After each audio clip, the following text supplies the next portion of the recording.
Olá, pessoal, tudo bem com vocês? A gente vai dar continuidade agora à nossa discussão sobre as categorias fundamentais da obra do Karl Marx e também a gente vai continuar tentando compreender a linha de raciocínio do Karl Marx sobre o funcionamento do capitalismo, de como esse modo de produção funciona, principalmente tentando entender o que ele apresenta como as contradições do sistema capitalista para a gente chegar lá no final e entender o que é que ele vai sugerir como um novo modo de produção, um novo modelo de sociedade que seria firmado no socialismo, numa fase inicial de transição para o comunismo, e a fase final, que seria para ele a estação final da história da humanidade com relação aos modos de produção. É mais ou menos como se para o Karl Marx ali se alcançasse uma sociedade perfeita, um modelo de perfeição nas relações de produção e nas relações entre os seres humanos, principalmente no que diz respeito à extinção das desigualdades sociais. Então, anteriormente, a gente veio falando sobre essa visão que o Karl Marx tinha sobre o processo de produção capitalista, principalmente a partir do capitalismo industrial. E aí o que, é que a gente percebeu?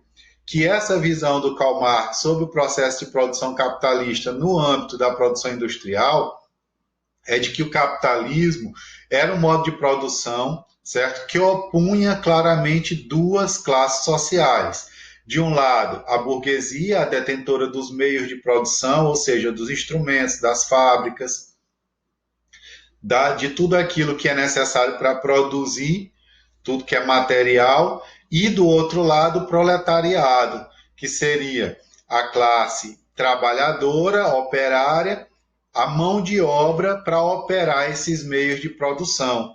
Então, para o Karl Marx, há uma separação, há uma cisão clara entre proprietários dos meios de produção, a burguesia, e, do outro lado, os trabalhadores despossuídos dos meios de produção, que têm somente, pela visão do Karl Marx, a sua mão de obra para oferecer. E aí é justamente nesse sentido que a classe trabalhadora, por Karl Marx, acaba sendo explorada pela burguesia, porque como ela não tem os meios para produzir, ela só tem o seu trabalho para oferecer, ela acaba se alienando ao patrão, ao empregador, e aí esse empregador remunera esse proletário de acordo com aquilo que ele acha justo e não de acordo com a riqueza que ele produziu. Então, mais adiante, a gente vai ver algumas coisas referentes a isso. Como acontece o processo de alienação na produção capitalista, porque esse conceito é um conceito fundamental para se entender a obra do Karl Marx, e a gente vai entendê-lo comparativamente o conceito de solidariedade, que a gente já viu do Emile Durkheim. Então, tanto a solidariedade quanto a alienação, para o Karl Marx, são produtos. Tanto a solidariedade quanto a alienação, elas seriam produtos da divisão social do trabalho. A solidariedade para o Emile Durkheim, a alienação para o Karl Marx. E são duas visões diferentes de enxergar um mesmo fenômeno na sociedade capitalista, que é a divisão social do trabalho. Para o Emile Durkheim, de uma forma positiva, isso geraria solidariedade. Para o Karl Marx, de uma forma negativa, geraria alienação. Então a gente vai ver um pouco disso também, certo? A gente vai ver também sobre a mais-valia, que é justamente onde acontece essa alienação, onde o trabalhador acaba se tornando alienado, para ao final chegar a discutir a questão dos conceitos de socialismo e capitalismo, de acordo com a visão que o Karl Marx construiu, até para que a gente possa comparar também o que a gente tem de socialismo e comunismo. Os conceitos são socialismo e comunismo, hoje, na prática, o que se diz que se tem de implantado de socialismo e de comunismo, certo? Mas para que a gente entenda para a gente poder fazer essa relação, é preciso que a gente entenda o que o Karl Marx idealizou, para que a gente veja se na prática essa relação ela é correlata. O que a gente tem de comunismo e socialismo se parece ou se assemelha ou é exatamente o que o Karl Marx projetou, certo? Então vamos lá. Para a gente chegar lá, a gente precisa falar sobre a produção de bens. O Karl Marx escreveu um livro, que é um livro enorme, chamado O Capital. Esse livro ele tem 6 volumes, cada volume bastante grande, volumoso, em que ele analisa detalhadamente, ele analisa pormenorizadamente o processo de produção capitalista, o processo de produção de mercadorias, de bens no capitalismo. E aí o Karl Marx vai dizer que esse processo de produção no capitalismo ele precisa de 2 coisas para acontecer. Então ele vai analisar minuciosamente a partir da produção do momento em que ele viveu, ou seja, no século XIX, ele pega dados das indústrias que ele analisou lá no século XIX para ele conseguir afirmar o que ele afirma sobre o processo de produção capitalista, o processo de produção de mercadorias nesse âmbito do capitalismo. Então ele vai dizer o seguinte, que o processo de produção de bens, ele vai depender de 2 coisas atuando juntas: as forças produtivas e as relações de produção.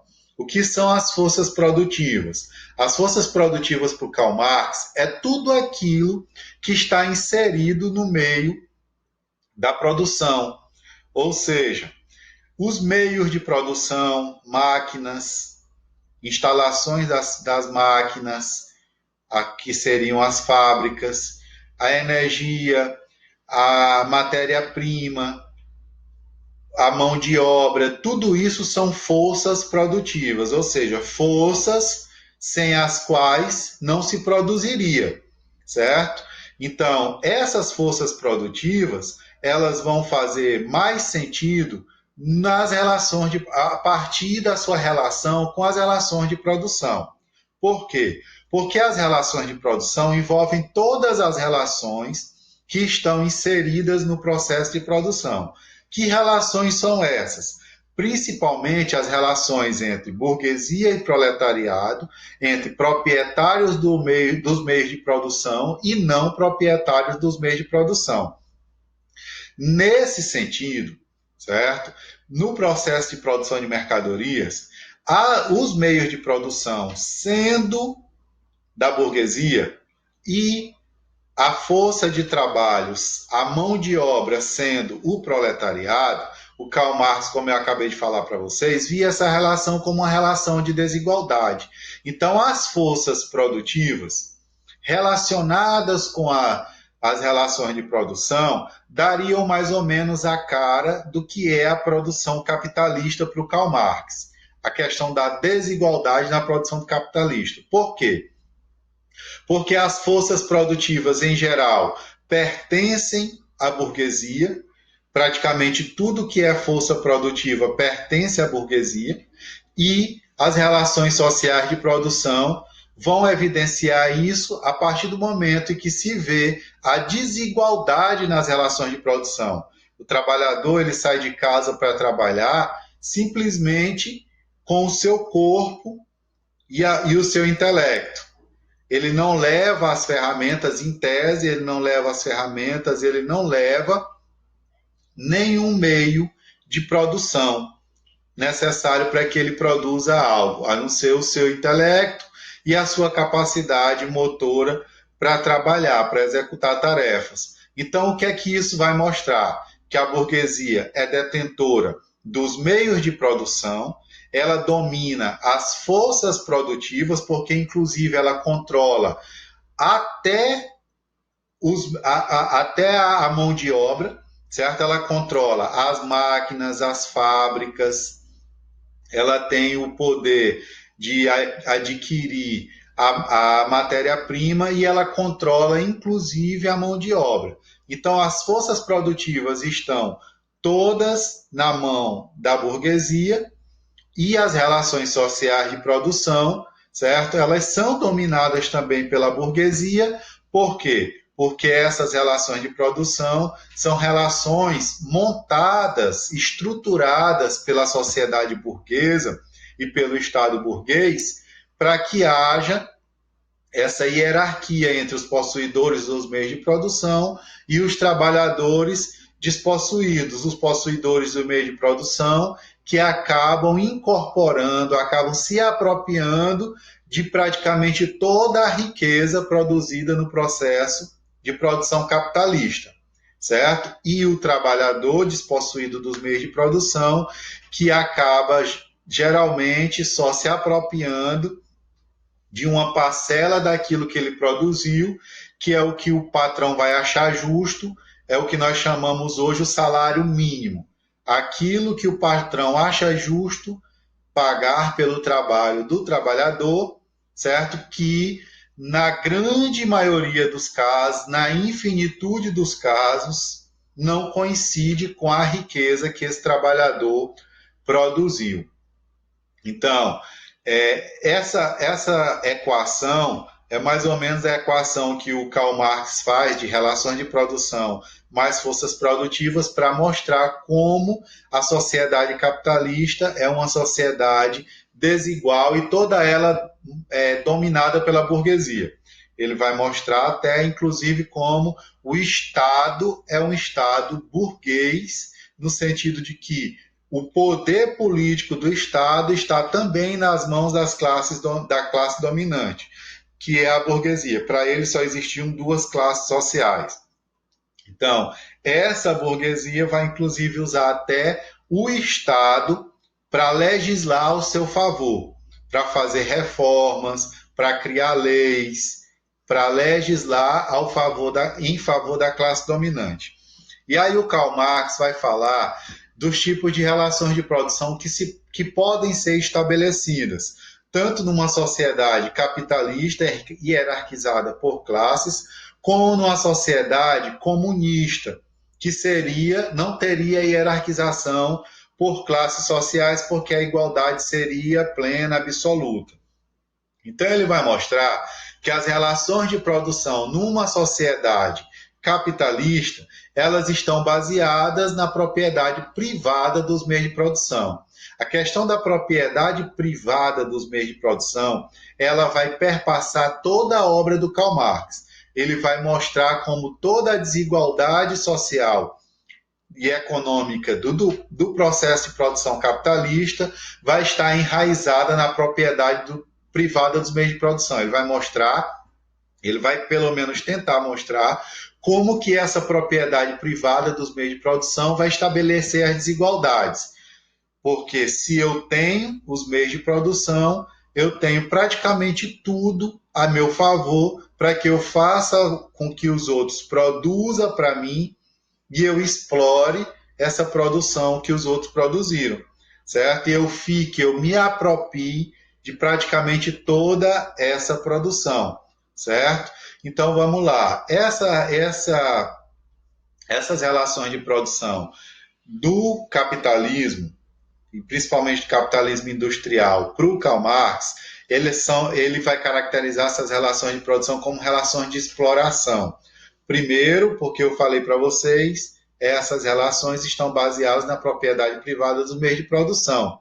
Então, isso vai dar como consequência para ele, isso vai ter como consequência para ele relações de escravidão, era o que a gente via na época da escravidão no Estado, baseado na produção escravocrata, em que o trabalhador escravo não era dono nem de si, porque ele era comercializado como mercadoria, sendo comprado ou vendido. E muito menos ele era dono da produção. Então, todas as riquezas que ele produzia acabavam ficando concentradas na mão do seu senhor. O que o escravo ganhava pelo seu trabalho era praticamente pedaços de pano para cobrir o seu corpo, um local para dormir e comida, que geralmente eram os restos de comida do que a família consumia. Então, ele vai mostrar que nas relações de escravidão, nas relações de servidão, lá no feudalismo também, não só no capitalismo, mas também no feudalismo, essas relações de produção eram também relações desiguais, de exploração. Por quê? Porque lá no feudalismo também o trabalhador acabava, o servo, ele acabava trabalhando para direcionar praticamente toda a riqueza que ele produziu às mãos do senhor feudal e o mínimo que ele extraía dessa riqueza era simplesmente para a sua subsistência. A sociedade feudal, todos sabem, era uma sociedade baseada na produção para a subsistência. Então, o servo acabava extraindo somente a sua subsistência daquilo que ele produziu, de uma parcela daquilo que ele produziu. E a grande maioria do que ele produziu era direcionada às mãos do seu senhor. Além disso, diferente até da sociedade capitalista, que é uma sociedade que ela é uma sociedade que permite a mobilidade social, você pode nascer pobre e morrer rico, você pode nascer pobre e se tornar classe média, você pode nascer rico e se tornar pobre. Nessa sociedade feudal, isso era improvável. Por quê? Porque as relações de poder que eram travadas naquele modelo de sociedade não permitiam a mobilidade social, o que quer dizer que se você nasceu servo, você vai morrer servo. Se você nasceu nobre, você vai morrer nobre. Por quê? Porque a sociedade estava estratificada com relação à questão de poder entre clero, nobreza e servos. O clero estava aliado à nobreza. E o clero, por exemplo, não fazia casamentos entre um servo e um nobre. Então, o que acontecia? A mobilidade social ela não era possível nem através do casamento, porque nesse tipo de sociedade, a igreja intermediava essas relações e era impossível você ascender socialmente, sendo servo, casando com um filho ou uma filha de um nobre, certo? Então, além de você não ter possibilidade de mobilidade social por conta do seu trabalho, você também não tinha mobilidade social através de outros tipos de relação, como o casamento, certo? E, por fim, as relações sociais de produção são relações de exploração também, principalmente, que é o foco da análise do Karl Marx, nas relações capitalistas. Os motivos pelos quais eu já expliquei para vocês. No capitalismo, ter os meios de produção é fundamental para que você tenha praticamente a produção toda nas suas mãos. E, por outro lado, ele vai mostrar que as relações sociais de produção elas também podem ser relações de cooperação. Aqui é quando Karl Marx já está querendo demonstrar, certo, o protótipo de uma sociedade comunista. Essas relações de produção, que são relações de cooperação, elas são exercidas, elas são realizadas em um modo de produção em que os meios de produção eles não são privados, eles são coletivos. Seria mais ou menos se implantasse uma sociedade socialista no Brasil e aí quem chegasse ao poder pegasse todas as empresas privadas e acabasse tornando essas empresas estatais e ao tornar essas empresas estatais, o Estado acabaria com a propriedade privada dos meios de produção. E toda a riqueza produzida por essas empresas que agora são estatais, toda a riqueza seria distribuída de forma igual para a sociedade. Ou seja, o que todas as empresas antes privadas, agora estatais, produzissem durante um determinado período, esse lucro seria distribuído de forma igual. Só é de forma igual em forma de dinheiro? Não. Certo? Não necessariamente dinheiro. Educação, saúde, habitação, todos os direitos sociais, certo? E a possibilidade também dessa distribuição em forma de benefícios para tentar igualar a situação socioeconômica da população. E depois disso, certo? Se chegaria a um Estado comunista, eu já estou até antecipando lá a nossa discussão final, que era um Estado não, uma sociedade, uma comunidade comunista, porque no comunismo não tem Estado, segundo Karl Marx, em que as pessoas produziriam simplesmente para sua subsistência, certo? Mas sem um mediador que seria o patrão que exploraria. A pessoa produziria para sobreviver. Então, aquilo que era produzido seria produzido de forma que ninguém conseguisse possuir mais.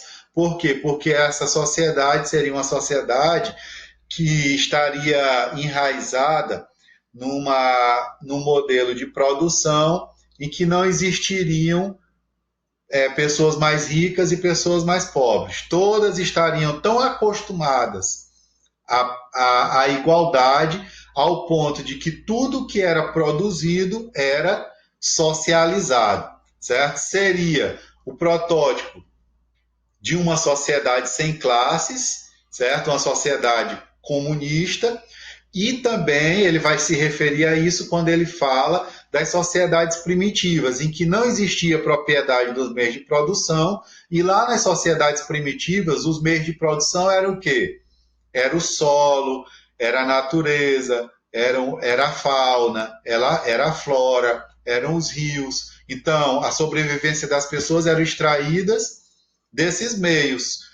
Como não existia proprietários, tudo era de todos, o que acontecia é que existiam relações de cooperação. As pessoas trabalhavam pela coletividade e não para acumular ou para ter mais do que os outros, para se distinguir dos outros. Então ele vai falar que essas relações de produção, elas podem ser relações de exploração numa sociedade escravocrata, numa sociedade feudal e principalmente numa sociedade capitalista, e pode ser relação de cooperação, certo? Em contrapartida, em oposição à relação de exploração, pode ser relação de cooperação típica das sociedades primitivas ou das sociedades sem classes sociais como uma sociedade comunista. Só lembrando que as relações de cooperação elas são possíveis também dentro de uma sociedade capitalista em situações em que, por exemplo, as pessoas vivem em situação, trabalham em situação de cooperativa. A nossa própria região aqui demonstra muito bem isso. As quebradeiras de coco, babaçu, aqui na região do Médio Mearim, elas trabalham em sistema de cooperativa, em que elas não têm um patrão, a cooperativa é de todas as cooperadas, e o produto final do seu trabalho, que é comercializado, esse produto final, o que é produzido, o que se lucra com o que foi produzido, uma parte serve para reinvestir na produção e a outra parte é distribuída de forma igualitária entre todos os cooperados. Então, aqui nesse sentido do que o Karl Marx está falando, ele está falando de toda uma sociedade enraizada na cooperação. O que eu estou falando com relação às quebradeiras de coco é de que, mesmo dentro de uma sociedade capitalista, existe a possibilidade de relações de cooperação. Mas essas relações de cooperação não são as relações econômicas predominantes, certo? As relações de cooperação, elas não são predominantes na sociedade capitalista. Na sociedade capitalista que nós vivemos hoje, o que predomina são essas relações que o Marx vai chamar de relações de exploração, em que existem proprietários do meio de produção, despossuídos do meio de produção, e aí no meio disso tudo, uma relação de exploração. Então, para prosseguir, os meios de produção são instrumentos, ferramentas utilizadas no processo de produção. Um exemplo são as máquinas de costuras utilizadas nas confecções de roupas. Elas transformam tecidos em mercadoria. Aqui é só um exemplo simples para mostrar o que seria um meio de produção. Isso a gente até acabou falando bastante aqui anteriormente. Um meio de produção é um instrumento, é algo que é utilizado como um meio para se produzir, algo que é utilizado como um mecanismo para se produzir. É a máquina para confecção, certo?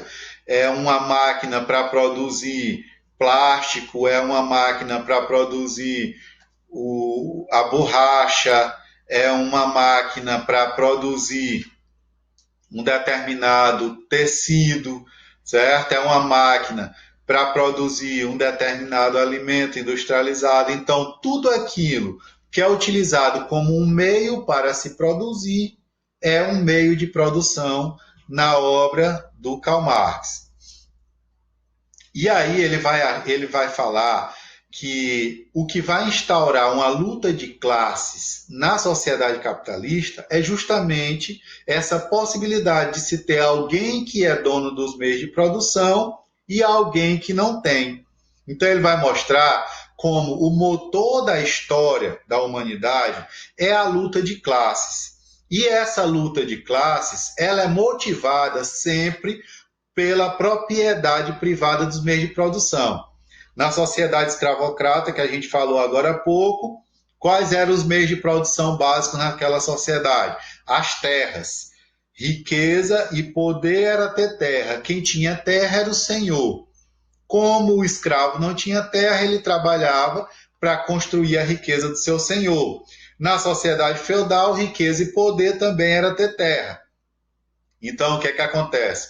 O servo trabalhava no feudo para produzir a riqueza do seu senhor. E na sociedade capitalista, os bens de produção vão ser as fábricas, as máquinas, as indústrias, as ferramentas. E aí, como nessa sociedade quem possui esses meios de produção é a burguesia, se instaura uma luta de classes entre a burguesia, possuidora desses meios, e o proletariado, despossuído desses meios, que quando consegue alcançar uma consciência de classe, esse proletariado acaba lutando contra esse tipo de desigualdade.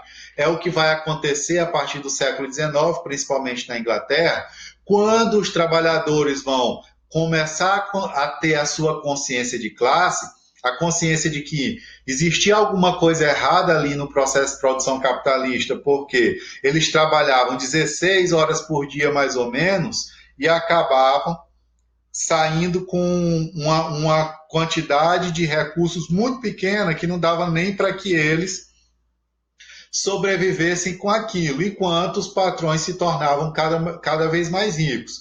O que é que vai acontecer? Os trabalhadores vão começar a se organizar. Demorou-se décadas para que isso acontecesse, para que surgisse uma consciência de classe e os trabalhadores começassem a se organizar.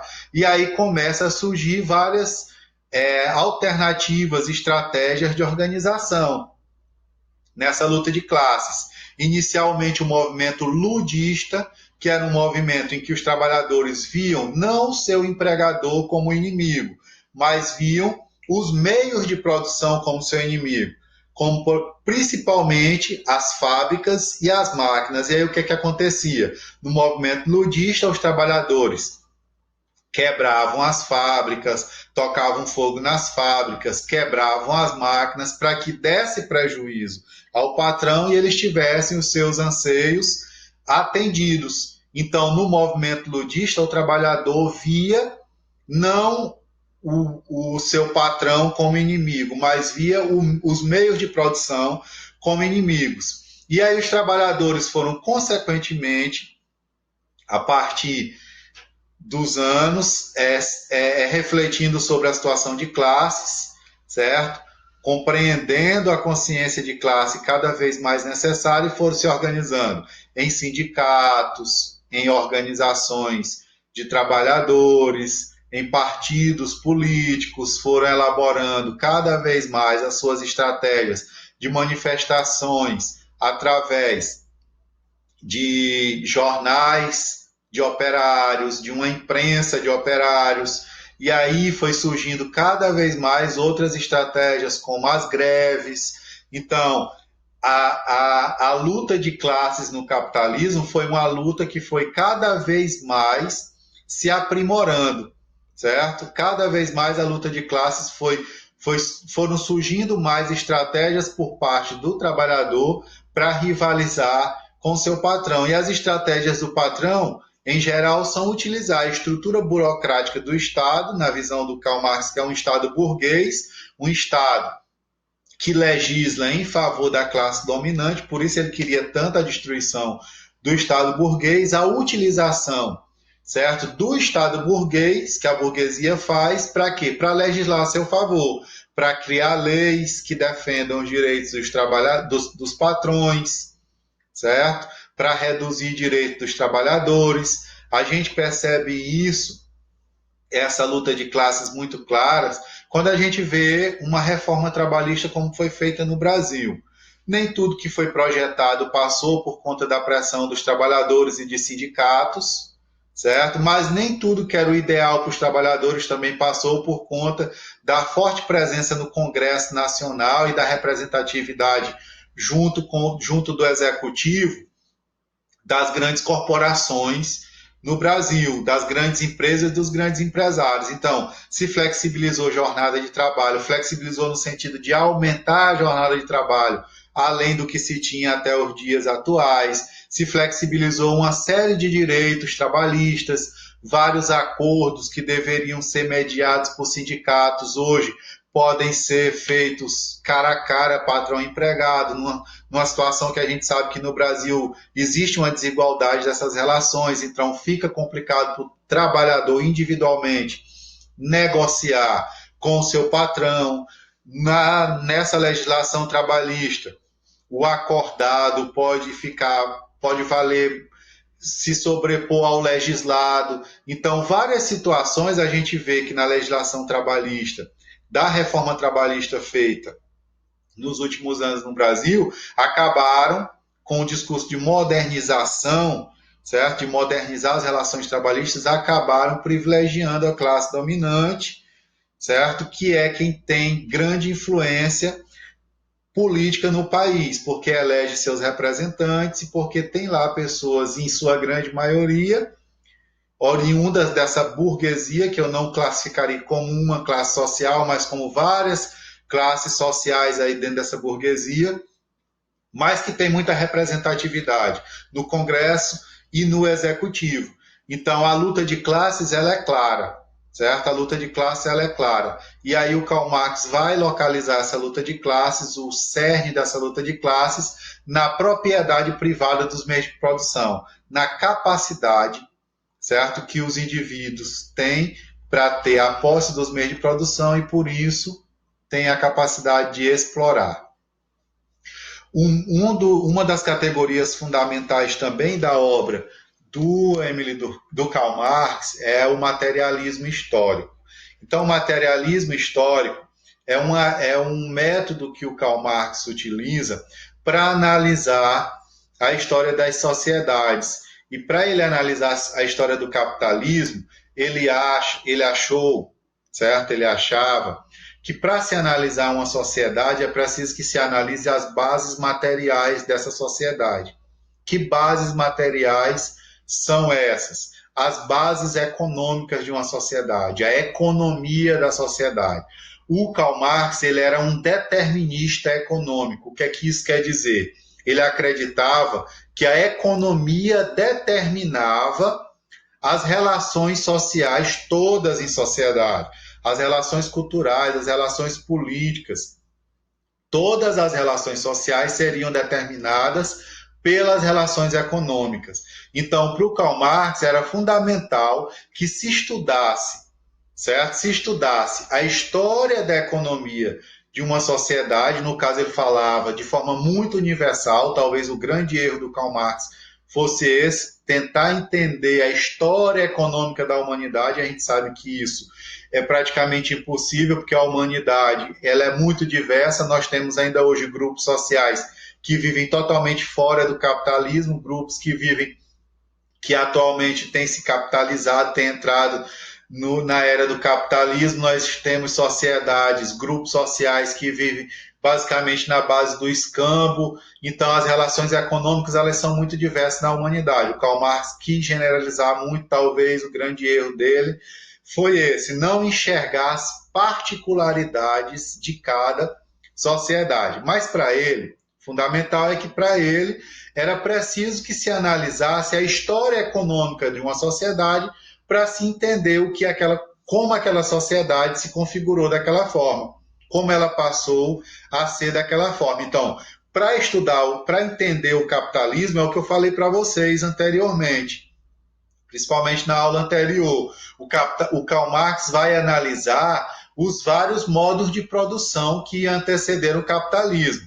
Ele analisa o modo de produção primitivo comunista ou comunista primitivo. Ele analisa o modo de produção asiático, o modo de produção escravista, o modo de produção feudal, até chegar no modo de produção capitalista. Então, o que seria o materialismo histórico? Seria justamente analisar a base econômica da sociedade, estudar essa história econômica da sociedade, certo? Para entender aquele momento histórico em que estava se vivendo.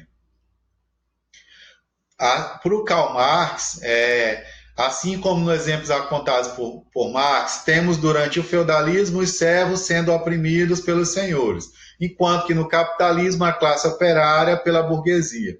E aqui a gente tem até essa imagem para mostrar aqui, ó, um grande capitalista, a sua indústria com seus meios de produção dentro, os trabalhadores como um exército marchando aqui para o trabalho, que Karl Marx vai chamar, inclusive, os desempregados de exército, de trabalhadores de reserva, certo? E aqui o capitalista dominando tudo. Então, o que é que ele vai mostrar? Que, historicamente, as sociedades foram marcadas por essa luta de classe e, principalmente, pela exploração de uma classe sobre outra. Se é no escravista é assim, se é no feudal é assim, se é no capitalista é assim. Por que ele insiste tanto nisso? Para chegar à conclusão de que era preciso formar uma sociedade sem classes. E essa sociedade seria o comunismo que ele vai propor. E aqui a gente chega na categoria que talvez seja uma das categorias mais fundamentais e mais importantes da obra do Karl Marx, que é a categoria mais-valia. É nessa categoria que o Karl Marx vai mostrar, e a gente vai tentar mostrar aqui de forma muito resumidamente, é preciso que se leia o Capital, o livro O Capital do Karl Marx, para se entender de forma muito mais detalhada, porque ele se debruça sobre essa categoria de forma muito mais detalhada, certo? Como funciona a mais-valia, certo? Para a gente entender como funciona, como opera a exploração do trabalhador pelo seu patrão, certo? Como opera a desigualdade social na distribuição de renda na sociedade capitalista. E disso daqui vai decorrer também o processo de alienação do trabalhador. Então, para o Karl Marx, a mais-valia seria tentando... Aqui a gente está em língua portuguesa, certo? Mas tentando traduzir, seria um valor a mais, certo? O valor a mais que é apropriado, que é o valor a mais que é produzido pelo trabalhador e que é apropriado pelo seu patrão no processo de produção. Então, mais-valia é o termo usado para designar a desigualdade entre o salário pago e o trabalho produzido. Então, seria mais ou menos o seguinte: o Karl Marx, inclusive lá no livro Capital, ele vai fazer páginas e páginas de análise de produção industrial, da produção industrial na Inglaterra, certo? De como funcionava essa produção industrial para ele explicar a mais-valia. Então, ele vai chegar à conclusão de que opera sobre o sistema capitalista essa estratégia do empresário capitalista de fazer com que o trabalhador trabalhe além daquilo que é necessário para que ele extraia o seu salário, e esse trabalho a mais que ele executa, certo? O trabalho a mais que ele executa, além do que é necessário para ele extrair o seu salário, todo esse trabalho a mais é apropriado pelo empresário. Se vocês observarem bem a figura, vocês vão ver aqui patrão gordo, bem alimentado, o trabalhador, aqui o salário dele que cabe na mão do patrão, certo? E aqui atrás toda a riqueza que foi criada pelo trabalhador, pelo trabalho dele, certo? Então, isso é o Karl Marx utiliza isso para mostrar como que o trabalhador produz de riqueza vai muito além daquilo que é necessário para a sobrevivência dele. Como ele pensava em uma sociedade que fosse sem desigualdades, em que se trabalhasse para a sua subsistência, para que as pessoas pudessem sobreviver sem ter alguém mediando ou explorando, certo? Isso daqui para ele seria um absurdo. Por quê? Porque isso daqui seria a figura, a imagem mais clara da desigualdade social. Você trabalhar para construir para os outros muito mais renda do que o que você constrói para você que está trabalhando. O Karl Marx vai dizer que existem duas maneiras para se produzir a mais-valia numa sociedade capitalista. Ele vai dizer que a sociedade capitalista pode usar duas estratégias diferentes para que o trabalhador produza mais. Ele vai chamar essas maneiras de mais-valia absoluta e mais-valia relativa. O que seria a mais-valia absoluta? Seria aquele modelo de mais-valia que funcionaria através do aumento da jornada de trabalho sem o aumento do salário. Ou seja, em uma sociedade como a nossa, no Estado brasileiro, em condições normais, o trabalhador tem que trabalhar 8 horas diárias, certo? O máximo de jornada de trabalho seria 100 horas, sem contar hora extra, essas coisas, 8 horas diárias. Mas o patrão está precisando que ele produza um pouco mais. O que é que ele vai fazer? Ele vai fazer ele trabalhar mais horas por dia. Então, ao invés de 8, ele vai trabalhar 10 horas diárias. Certo? Ele vai trabalhar 10 horas diárias. Nessas 10 horas, ele vai trabalhar 2 horas a mais. Logicamente que a tendência é que ele produza mais, certo? Ele produza mais nessas 2 horas. Ele vai trabalhar um quarto, certo? Do que a mais do que era o normal. Ele vai pegar um quarto do que ele trabalhava nas 8 horas e vai trabalhar mais. Ou seja, a tendência é que ele produza um quarto a mais também, certo? Só que o trabalho dele não aumentou, o salário dele não aumentou. O que ele pode receber a mais por isso é a hora extra. E a hora extra não necessariamente corresponde à hora normal de trabalho, o que se ganharia por uma hora normal de trabalho. Então, o que é que vai acontecer? Ele vai trabalhar a mais, 2 horas a mais, e vai ganhar praticamente o mesmo que ele ganhava antes. Então, ele produziu mais riquezas e o patrão se apropriou de mais riquezas do que ele nesse tempo a mais que ele trabalhou. Então, a mais-valia absoluta acontece quando o trabalhador é levado quando leva-se ao aumento da jornada de trabalho sem o aumento da remuneração do trabalhador. Então ele trabalha mais, produz mais riquezas, mas não se apropria dessa riqueza. O outro tipo de mais-valia é a mais-valia relativa. A mais-valia relativa, ela não funciona com aumento de jornada de trabalho em horas, certo? A mais-valia relativa seria um modelo mais moderno, mais apropriado com o que nós temos hoje na nossa sociedade. Nossa sociedade hoje é uma sociedade em que os incrementos tecnológicos, eles facilitam cada vez mais o aumento do processo de produção. Hoje eu tenho uma máquina que produz 100 unidades de uma determinada coisa e amanhã eu descubro, a ciência, os cientistas, os engenheiros descobrem uma máquina que faz com que naquele mesmo tempo se produza 300 produtos daquele que antes eu produzia em 100, produzia em quantidade de 100, certo? Então, o incremento tecnológico tem feito com que se produza mais, certo? E a renda tem praticamente ficado estável. Então, o que é que acontece? A mais-valia relativa, ela acontece a partir do momento em que eu incremento a produção, a partir da inclusão, da introdução de novas máquinas, de novos meios para se produzir.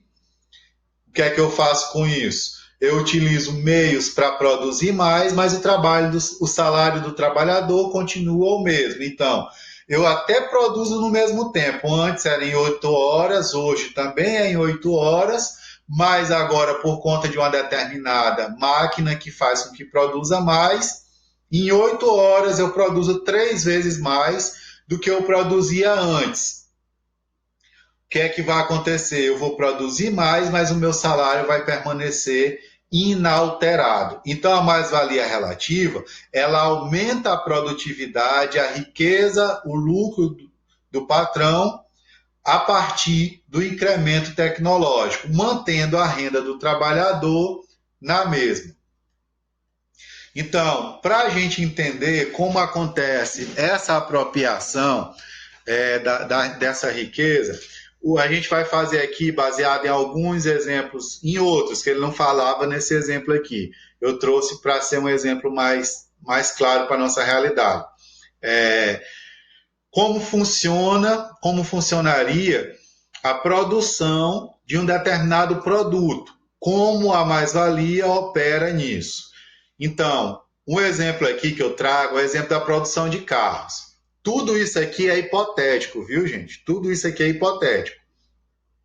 Como eu não entendo exatamente nada da produção exata de um determinado produto, então eu fiz isso aqui de forma muito hipotética. Então, digamos que um trabalhador ele consiga, numa indústria automobilística, produzir 10 carros por mês, certo? Ali na linha de montagem, ele consiga montar 10 carros por mês. Esses carros, eles vão chegar no mercado, um carro, estou botando aqui o preço de um carro popular, e é o preço hipotético também, só para a gente poder fazer a equação. Esses carros, eles vão chegar no mercado ao preço de 30 mil reais. Então, cada carro vai ser vendido a 30 mil reais. O trabalhador teria produzido uma riqueza de 300 mil reais para o seu patrão no final do mês. O total bruto, né, obtido com a venda é 300 mil reais. Digamos que, tirando desses 300 mil reais o que se gastou com energia, com água, com impostos, com matéria-prima, certo? Se extraiu desses 300 mil reais, 100 mil reais. Lembrando que uma fábrica não tem só um trabalhador, então tem vários, são vários produzindo 300 mil reais de riqueza, e de cada um vai ser tirado também a energia, vai ser tirada a água, vai ser tirado os impostos, a matéria-prima. Então, isso daqui não é de tudo que é produzido na fábrica. Vai ser tirado 100 mil de um, 100 do outro, 100 do outro. Os valores também, esse valor hipotético. No final do mês, esse trabalhador que produziu 300 mil reais teria, certo? Teria o seu salário, coloquei aqui, de 1.500 por mês, certo? Isso vai gerar um lucro para o patrão, certo? Vai gerar um lucro para o patrão de 199.500 por mês, já descontado tudo.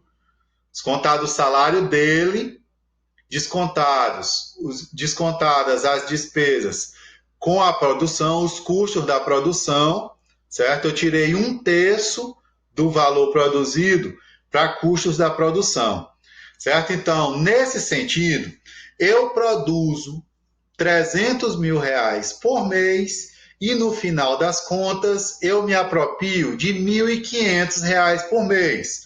enquanto que o meu patrão vai se apropriar de 199.500 por mês. Então, a mais-valia seria justamente essa apropriação de um valor muito maior pelo patrão do que pelo empregado. Então, quem produz a riqueza é o empregado, certo? Lógico, o patrão tem o seu trabalho de gerenciar tudo, de negociar com fornecedores, de pagar as contas, certo? Mas aí eu estou falando aqui, quem produz essa riqueza aqui no chão da fábrica, certo? É o trabalhador. E o que a gente vai perceber é uma desigualdade absurda entre o lucro que ele vai ter com o seu trabalho e o lucro que o burguês, o seu patrão, o empregador, vai ter. Uma outra comparação que a gente pode fazer é com as lojas, as grandes lojas que trabalham com comissão.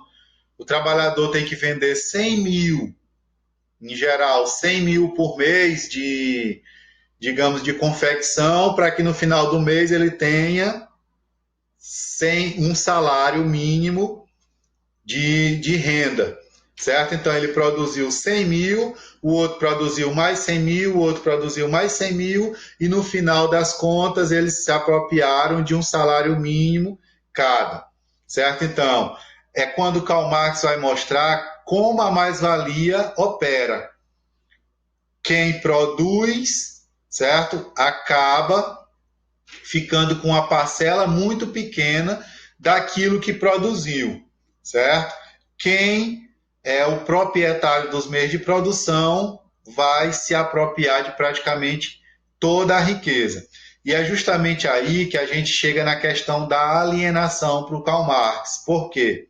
Muitas vezes o trabalhador nem se dá conta dessa exploração. Já está tão naturalizado que o salário mínimo é aquilo que é justo eu receber pelo meu trabalho, que eu não vejo o que eu devo ganhar comparativamente com a riqueza que eu produzi. Na visão do Karl Marx, o trabalhador tem que ganhar baseado na riqueza que ele produziu. Então, nessa visão aqui dele, numa sociedade capitalista, eu não ganho de acordo com a riqueza que eu produzi. Eu produzo uma riqueza enorme para o meu patrão, certo? E em contrapartida, eu vou me apropriar de 1%, 2% do que eu produzi de riqueza, certo? Digamos que eu me apropriasse de 1%. Os custos da produção gerassem em torno de 40%, certo? Vou botar 5% de apropriação da riqueza para o empregado. O empregado trabalhou, no final do mês, 5% da riqueza, ele vai ficar com 5% da riqueza do que ele produziu. 45% teriam sido gastos só com os custos da produção, certo? O patrão ainda ficaria com 50% da riqueza produzida por um trabalhador. E aí 50 de mais um, de mais um. Então o Karl Marx está querendo mostrar como que existe, como que funciona a exploração do trabalhador, que vai acabar se tornando alienado, porque ele se aliena do produto, porque muitas vezes o que ele produz ele não é capaz de consumir. Lembre-se da música Cidadão de Zé Ramalho. Tá vendo aquele edifício moço? Eu ajudei a construir. Só que naquele edifício ele não pode morar, certo? Então, de praticamente tudo que ele ajudou a construir, nada daquilo ele pode se apropriar, ele pode consumir, certo? Tudo aquilo acaba se concentrando nas mãos do patrão. Isso numa sociedade capitalista. Então, o trabalhador se aliena do produto porque ele não consegue consumir aquele produto, e ele se aliena também de todo o processo de produção porque ele não consegue perceber a sua exploração, certo? Por quê? Porque ele não percebe que, vamos para um vendedor de loja, que ele vendeu 100 mil reais em produtos. E no final do mês, ele se apropriou de 1.000 reais, certo? 99 mil reais vão para a mão do patrão e 1.000 reais vai para a mão dele. Então, isso para o Karl Marx é a alienação no processo de produção capitalista. Por quê? Porque eu perco a noção do todo. Para a gente entender essa questão da alienação, é preciso que a gente entenda também o processo de produção anteriormente. Lá no início da produção, na produção manufatureira, na minha corporação de ofício, que acontecia na minha casa, certo? Ela acontecia na minha casa. Nessa corporação de ofício, eu trabalhava junto com a minha família, eu era o mestre artesão, trabalhava junto com a minha família, ensinando as pessoas, principalmente os mais jovens, a trabalhar. Eu trabalhava a quantidade de horas que eu achava suficiente por dia. Eu não era supervisionado, não tinha gerente, não tinha ninguém controlando a minha jornada de trabalho. Eu trabalhava quantas horas eu achava necessário por dia. Eu sabia a quantidade de matéria-prima para produzir um produto, portanto, eu sabia quanto eu gastei com matéria-prima, eu sabia quantas horas eu trabalhei por mês, eu sabia por quanto o produto chegava no mercado, porque era eu mesmo que vendia esse produto, e eu, portanto, sabia qual seria o meu lucro em cima daquilo. Nesse momento aí, o trabalhador é um trabalhador integral. Por quê? Porque ele tem a noção de todo o processo de produção. Com a divisão social do trabalho, o trabalhador passa a operar somente uma parcela do seu trabalho, do produto que ele vai fazer. No filme do Charlie Chaplin, Tempos Modernos, que muita gente já deve ter assistido, mostra muito bem isso. A função do Charlie Chaplin é exatamente só apertar parafuso. Acaba o filme e a gente não sabe o que é que está sendo produzido ali, certo? É mais ou menos o que acontece na indústria das transnacionais. Por quê? Um computador, ele é produzido a placa-mãe no continente, a CPU em outro, o monitor em outro, o mouse em outro. Eu sei que eu estou produzindo algo, mas eu não sei. Às vezes eu não sei nem o que é aquilo. Eu estou produzindo uma placa-mãe, certo? Mas essa placa-mãe ela pode ser utilizada para várias coisas. Então eu não sei nem o que é que eu estou produzindo. E muitas vezes eu estou produzindo algo que é tão parcelado que eu não sei.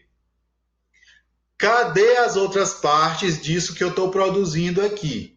Certo? Então, o trabalhador acaba se alienando, porque ele perde a noção do todo, ele perde a noção do produto inteiro, e antes não, certo? Se eu fosse fazer uma cadeira, eu cortava a madeira, eu moldava a madeira, eu montava a cadeira inteira e eu vendia. Hoje eu só faço cada vez mais só uma parcela disso que eu estou fazendo.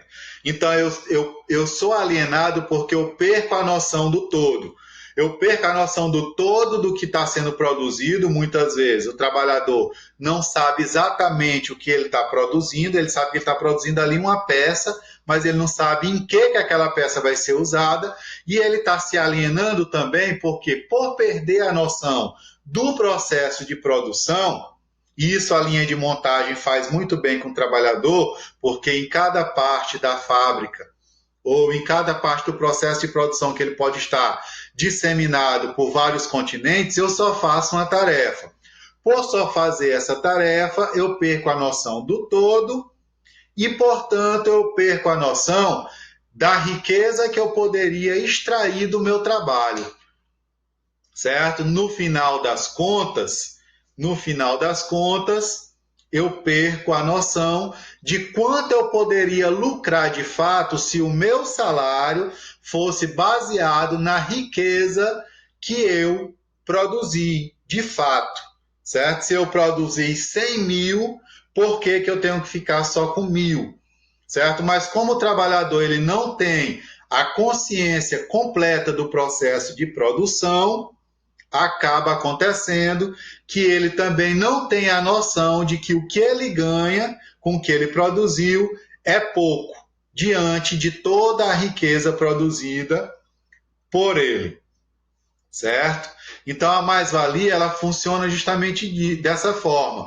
É esse excedente que o trabalhador produz, excedente com relação a quê? Excedente com relação ao que era necessário ele trabalhar para extrair a riqueza, o salário dele, certo? O Karl Marx, lá no livro Capital, ele vai mostrar que trabalhando somente 11 dias, por 4 horas nesses 11 dias durante um mês, o trabalhador já teria o seu salário garantido. Então, 11 dias era o necessário para ele extrair o salário dele.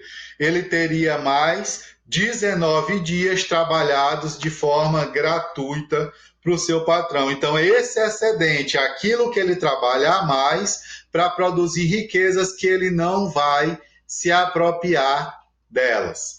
Então, a alienação do trabalho e alienação na vida geral. O trabalho alienado faz com que o trabalhador seja despossuído também da vida da espécie, enquanto a natureza e a cultura, a criatividade lhes são alienados, a não ter acesso ao seu desfrute. O que é que ele está querendo dizer com isso?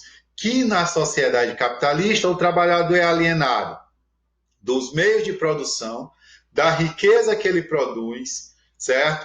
E toda a vida dele é alienada porque, como ele recebe pouco pelo salário, pelo trabalho que ele produziu, ele se aliena da cultura, do lazer. Por quê? Porque ele simplesmente não tem condições de consumir esses bens. Então, a alienação para o Karl Marx ela vai acontecer de forma geral.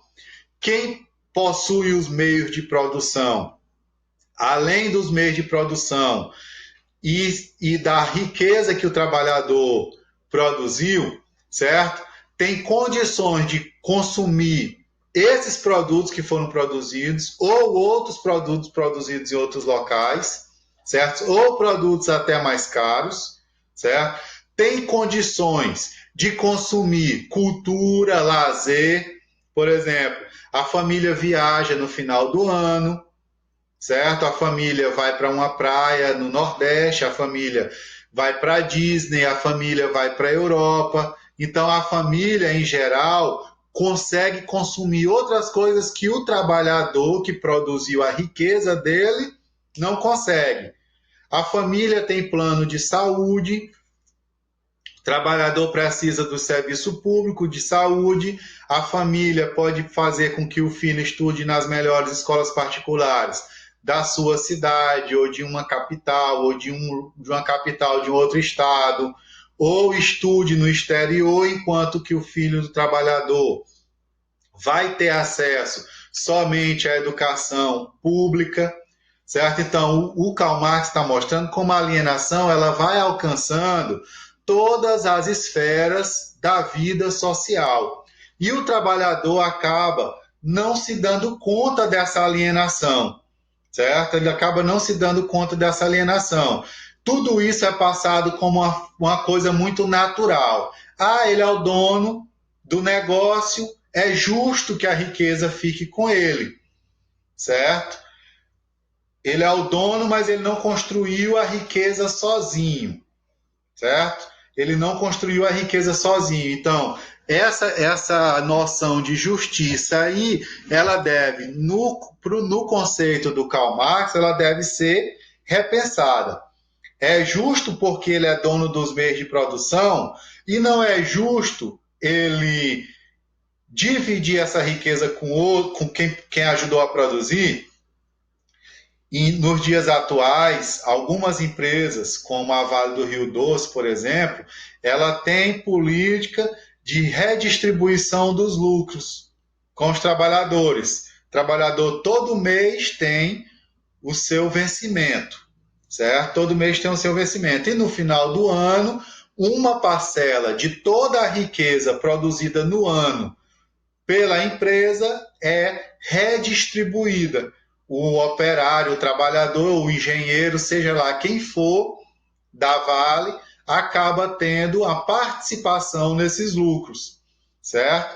Então, se a gente começar a desnaturalizar isso, a gente vai começar a perceber que aí opera a desigualdade do sistema capitalista, que quem de fato produz a riqueza no chão do seu trabalho acaba se alienando tanto do produto quanto de parcela dessa riqueza, quanto da vida social e econômica também, porque o salário que é pago de forma mínima, ele não serve minimamente para suprir as necessidades de um trabalhador, certo? Então, a alienação seria, a alienação aconteceria nesse sentido para o Karl Marx.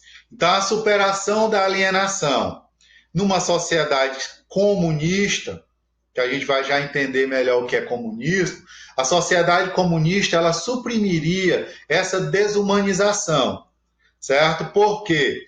Porque na sociedade comunista, o homem trabalharia para a sua realização pessoal. E o que seria a realização pessoal? Seria a capacidade de trabalhar e satisfazer as suas necessidades. Todos satisfariam as suas necessidades sem que ocorresse a exploração de um por outro. Então, essa atitude seria uma atitude de trazer, certo? E isso aparece muito na obra do Karl Marx, quando ele está falando de comunismo. A gente vê que é uma sociedade muito ideal. Isso traria felicidade, isso traria paz, isso traria uma humanização do ser humano. Por quê? Porque ele superaria a luta de classes, certo? A revolução que é necessária para chegar a esse momento já faria com que as desigualdades de classes desaparecessem, na verdade, as classes sociais desaparecessem e todo mundo viveria uma sociedade cooperativa, em que a produção econômica nessa sociedade seria não para abastecer o mercado, não para abastecer uma classe social, mas para satisfazer as necessidades do ser humano.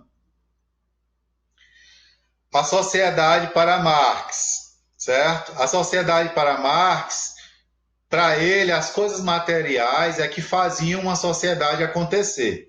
Então, para isso era preciso fazer uma revolução no capitalismo, e a revolução aí que ele fala é uma revolução, realmente uma revolução armada, uma revolução dos trabalhadores, porque no plano das ideias, certo? Não era totalmente possível que essa revolução acontecesse, justamente porque o Estado controla os aparelhos ideológicos, certo? Que são os meios de comunicação, a educação, certo? Então, por controlar os aparelhos ideológicos de Estado, a burguesia fazia o quê?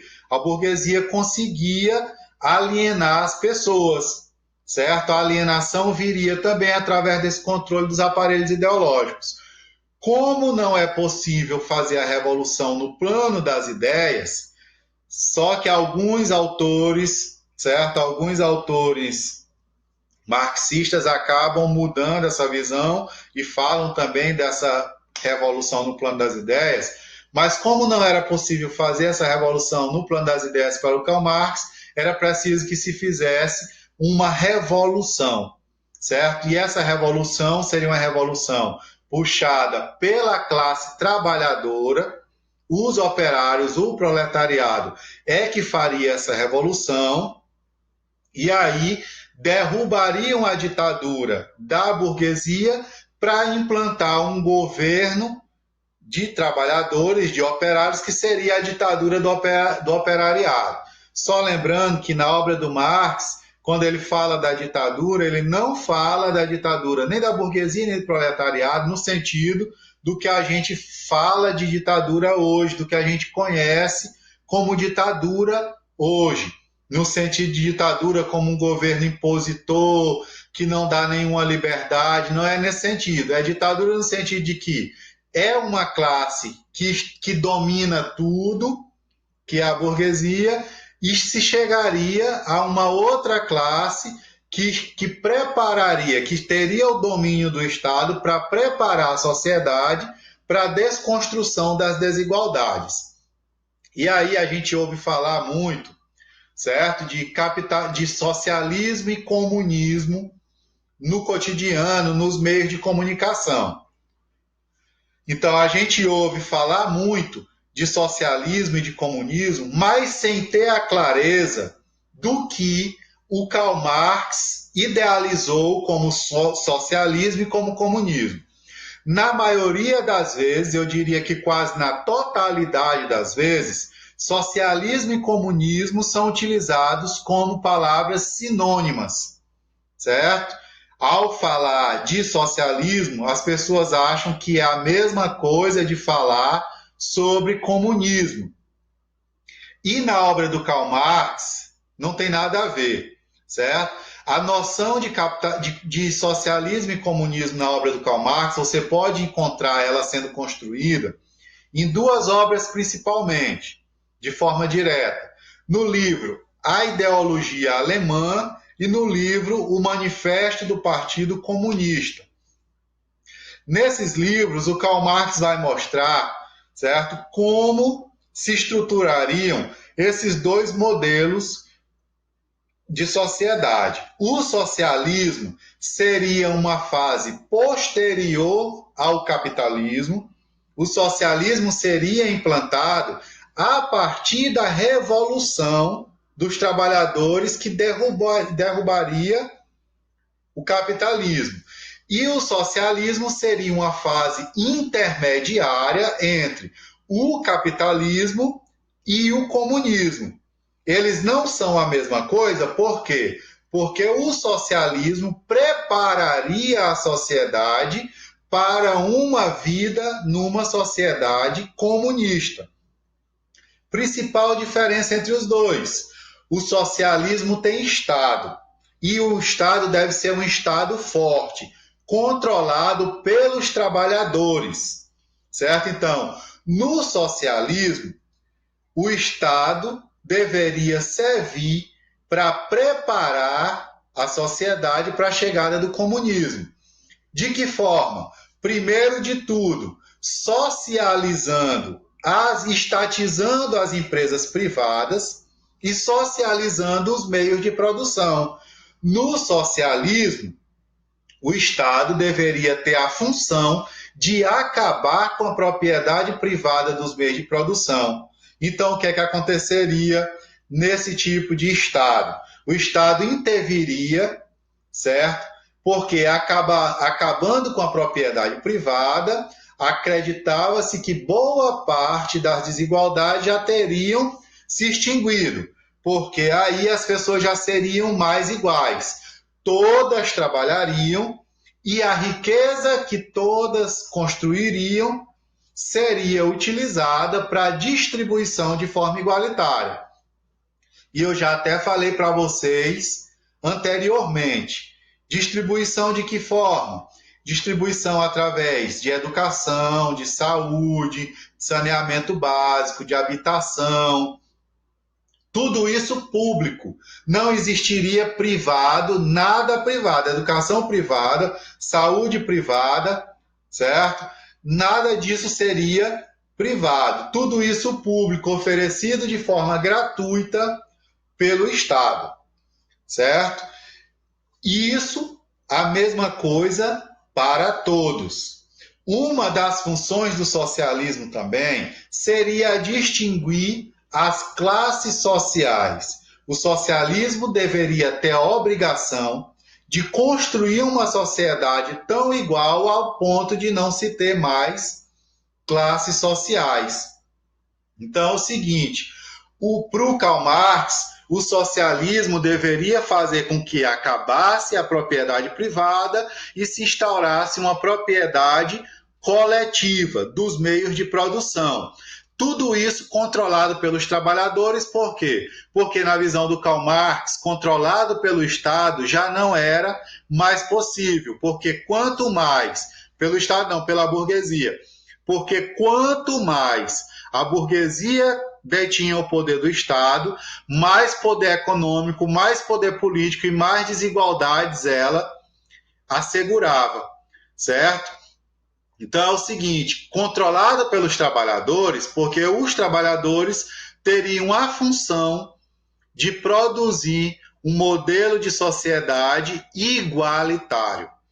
E aí o Karl Marx ele vai dizer essa frase aqui interessantíssima. Os filósofos limitaram-se a interpretar o mundo de diversas maneiras. O que importa é modificá-lo. Ele está dizendo o quê? Que a sociologia que ele produz não é uma sociologia somente para o conhecimento, para conhecer as realidades sociais, para conhecer o mundo social.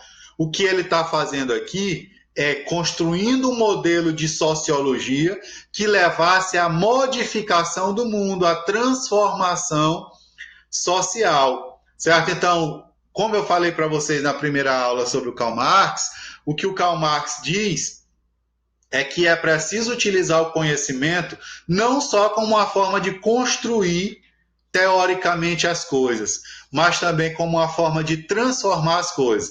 E aí as ideias do Karl Marx, elas serviram a transformações sociais pelo mundo inteiro. Logicamente que as ideias do autor nunca são postas em prática da forma como elas são construídas, certo? Então, várias revoluções e vários estados socialistas foram implantados de acordo com o que se interpretou das ideias dele, mas nenhum deles conseguiu chegar de fato a realizar o que ele propôs.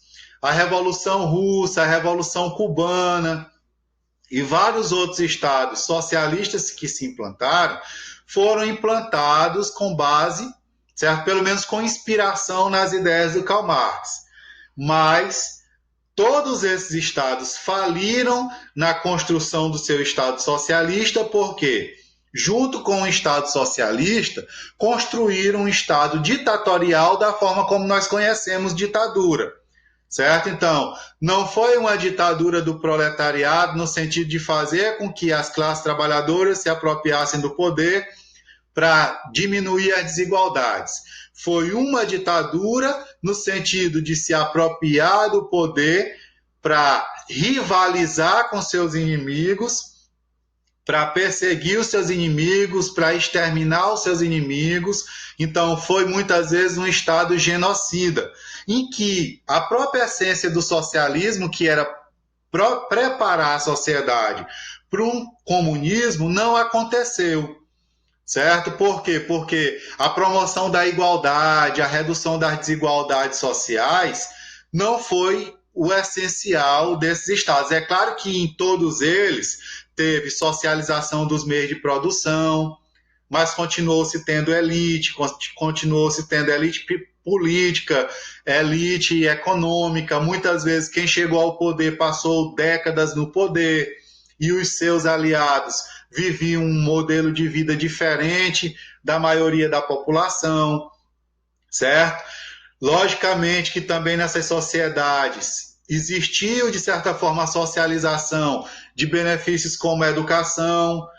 Há sociedades socialistas como a sociedade cubana, em que praticamente toda a população tem educação pública de qualidade, certo? Sem pagar nada, acesso ao ensino superior, mais uma série de outras desigualdades. Tem saúde pública também de qualidade, mas teve uma ditadura que durou mais, que perdura por mais de 40 anos. Então, essas sociedades não conseguiram se constituir com base no que o Karl Marx idealizou. Por quê? Porque elas não deveriam se manter nesse status o tempo todo. O que essas sociedades deveriam exterminar não eram seus inimigos, eram as desigualdades. Então, as estratégias que esses estados acabaram utilizando para desconstruir as desigualdades foram eliminar visões políticas diferentes, partidos políticos diferentes e pessoas também, certo? Então, o socialismo, ele, além de ele não, apesar de ele ter sido colocado em prática em algumas sociedades, como a Rússia, a União Soviética, a Cuba, alguns países na África, certo? Esse socialismo, ele não coincide exatamente com o que propõe o Karl Marx. Esse socialismo acaba sendo um modelo de socialismo muito da prática, do que eles foram construindo na prática. Eles não conseguiram construir o que o Karl Marx propôs, por quê? Porque o Karl Marx propôs uma sociedade socialista para preparar a sociedade para um Estado comunista. Então, um Estado não, uma sociedade comunista. Esses Estados se acostumaram tanto com o modelo político e econômico que construíram que não consolidaram as ideias. Para o Karl Marx, o comunismo seria a fase final, na cabeça dele, da evolução dos meios de produção, porque se teria passado por todos esses meios de produção, fora o meio de produção comunista primitivo, em que só existia igualdade, e no socialismo, que se prepararia para uma igualdade plena, todos os meios de produção eram desiguais e tinham lutas de classe. O comunismo, para o Karl Marx, seria uma sociedade ideal. Por quê? Porque nessa sociedade comunista, primeiro de tudo, nem Estado teria. Para o Karl Marx, o Estado era o símbolo da exploração, da geração das desigualdades, da promoção, na verdade, dessas desigualdades. Então, para o Karl Marx, o Estado deveria ser extinto na passagem do socialismo para o comunismo. O socialismo construiria uma sociedade tão igual que não existiria mais a necessidade do Estado. Por quê? Não existiria mais a necessidade da construção de leis, porque a lei maior aí seria a cooperação entre a coletividade, não existiria mais conflitos sociais e econômicos. Por quê? Porque esses conflitos, na visão do Karl Marx, eles eram produzidos pelas desigualdades. Então, como não teria desigualdade, não teria mais a necessidade do Estado como mediador de conflitos, e não existiria também o Estado como mediador da sociedade. Por quê? Porque todos estariam tão habituados à igualdade ao ponto de não precisar desse mediador, certo? Não precisar do Estado para construir leis, para legislar, para executar essas leis e para mediar os conflitos. Não existiria mais meios de produção privados, certo? Os meios de produção todos seriam coletivos e as riquezas também seriam distribuídas de forma coletiva. Por quê? Porque você trabalharia basicamente para extrair o básico da sua sobrevivência. No comunismo, você não viveria uma situação de desigualdade, certo? Ao ponto de você passar fome e de outras pessoas terem o tempo todo o que comer, terem o tempo todo a roupa de marca, a viagem para o exterior, o carro do ano, a mansão, enquanto você não tem direito, você não tem habitação própria ou tem uma habitação inadequada, sem saneamento básico, sem uma infraestrutura básica, você não tem educação de qualidade, saúde de qualidade. Então, para o Karl Marx, essa sociedade comunista seria uma sociedade plenamente igualitária, certo? O socialismo deveria preparar tudo isso. O socialismo deveria preparar o indivíduo a tudo isso. Impossibilidades de se construir o comunismo. Primeiro de tudo, que hoje nós temos sociedades muito mais complexas do que no passado. Depois que nós nos habituamos à propriedade privada, nós nos habituamos ao consumismo, nós nos habituamos ao consumir e nós habituamos até ao querer nos diferenciar dos outros. Muitas pessoas consomem simplesmente pelo fato de querer se diferenciar. Não quero ter um carro importado porque aquele carro me agrada. Muitas vezes quero ter um carro importado para me diferenciar, para me mostrar superior aos outros. Quero ter uma roupa de marca para me diferenciar dos outros, por uma questão de distinção social. Então, nós estamos tão habituados ao consumo, ao possuir, ao diferenciar, a hierarquizações, que uma sociedade comunista seria impossível, porque o egoísmo humano impossibilitaria o indivíduo querer dividir com os outros aquilo que é produzido, certo? Então, as pessoas, por não se habituarem a uma sociedade mais igual, certo? A equilibrar, certo? A equilibrar as situações econômicas, o que aconteceria? As pessoas não abririam mão. A maior parte dos estados socialistas, eles não são comunistas, não existe estado comunista, porque, na visão do Karl Marx, porque o comunismo não corresponde a uma sociedade com Estado, seria uma sociedade sem Estado. A maior parte desses estados comunistas, o problema deles um dos problemas deles é esse, é do egoísmo humano que não permite a distribuição dos bens e a promoção da igualdade. Então, as pessoas, muitas delas, não estão dispostas a abandonar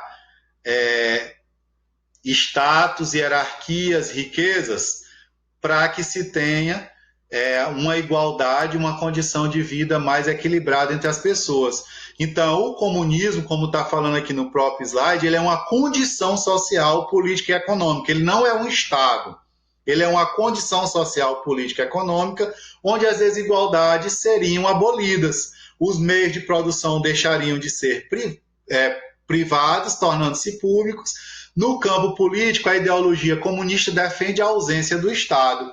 Então, impossível que a gente fale, como as pessoas falam muito livremente sobre comunismo hoje, relacionando a estados como a China, Cuba, Venezuela. Por quê? Porque é uma incoerência falar de comunismo e de Estado ao mesmo tempo. Porque, para o Karl Marx, para se chegar a uma sociedade comunista, era preciso que se abolisse o Estado. E essa abolição do Estado era necessária porque as desigualdades sociais estariam todas superadas. Em todas essas sociedades socialistas, o que se tem ainda são desigualdades. Então, nem o socialismo se cumpriu de fato e nem o comunismo de fato aconteceu em nenhuma situação, certo? O que se tem de mais próximo do comunismo hoje é o que se vive em sociedades, como sociedades indígenas, ainda não mergulhadas no capitalismo, porque lá o território é comum, a caça é comum, os roçados são comuns, a coleta é comum, o pescado é comum, certo? Então, essas sociedades se aproximariam o máximo possível do que a gente chama de comunismo, certo? Mas nas nossas sociedades capitalistas, habituadas ao capitalismo, é impossível se falar nessa situação, apesar de o Estado ser controlado por um partido chamado de Partido Comunista, certo? Apesar de o Estado estatizar empresas, tentar abolir propriedade privada, certo? Como aconteceu em Cuba por muito tempo, não se tem como tratar esse modelo de sociedade. Isso tudo eu estou falando, gente, não de forma ideologicamente, eu estou falando baseado na teoria do Karl Marx. Não tem como se ter uma sociedade comunista nos dias de hoje, nem nos estados que se dizem comunistas e nem tem como a gente tentar implantar um comunismo, por quê? Porque nós não temos como lidar com tantas contradições, como, por exemplo, a possibilidade de todas as pessoas numa sociedade como a brasileira, de 210 milhões de habitantes, os 210 milhões de habitantes acharem necessário abandonar as suas posses para construir uma sociedade em que ninguém tenha mais do que ninguém, em que todos vivam, trabalhem para a sua subsistência. Então, as ideias do Karl Marx, elas são todas construídas no sentido de se chegar a esse momento, certo? A implantação de um Estado comunista. Mas o que a gente percebe é a impossibilidade, por tudo que o capitalismo construiu, por todo o desejo de mobilidade social, de crescimento, de enriquecimento. E isso eu não estou condenando. O que eu estou condenando aqui, o que eu estou criticando aqui seria transformar tudo isso num modo de vida egoísta, certo? Então, tudo isso que o capitalismo construiu acaba fazendo com que haja a impossibilidade da construção de uma sociedade comunista nos moldes do previsto pelo Karl Marx. Então, aqui a gente encerra a discussão sobre as ideias do Karl Marx. Logicamente que elas são bem mais abrangentes, bem mais profundas do que a gente discutiu, certo? Seriam precisas muito mais aulas para que a gente aprofundasse de fato essas ideias, lendo nas fontes, discutindo com as fontes, certo? E a obra dele é abrangente demais. São muitos livros, a ideologia alemã, o Capital em vários volumes, o Manifesto do Partido Comunista, a luta de classes em França, o 18 Brumário. Então, são muitas obras para a gente ler e aprofundar essa discussão. Mas o que a gente tentou fazer aqui foi extrair o mais essencial, o mais básico da obra dele, certo? Espero que tenha ficado uma compreensão, de certa forma ampla, sobre o que a gente discutiu. Obrigado e até logo.